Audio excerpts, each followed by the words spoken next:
Today in History, a journey through the past. On April 12, 1945, President Franklin Delano Roosevelt died of a cerebral hemorrhage in Warm Springs, Georgia, at the age of 63. He was the only president elected to office 4 times.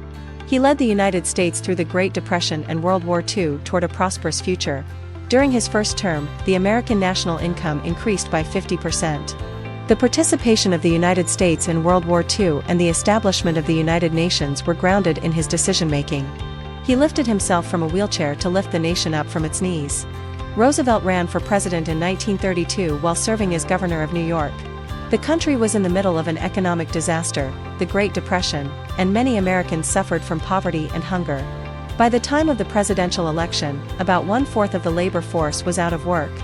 To help the recovery, Roosevelt launched a program known as the New Deal. The New Deal created several agencies to help unemployed workers, to stabilize the economy, and to provide an economic safety net for Americans in the form of Social Security. One agency, the Works Progress Administration, employed around 8.5 million people during its existence. The program provided an income for jobless Americans while giving them useful work that aided the country. WPA workers constructed buildings, roads, and parks, many of which are still in use today.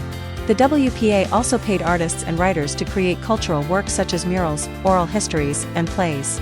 Through the New Deal programs, Roosevelt greatly expanded the powers of the federal government. Some critics argued that he expanded them too much, but the American public generally supported him.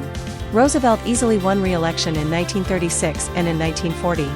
Supporters hailed Roosevelt as the savior of his nation during the Great Depression and the defender of democracy during World War II.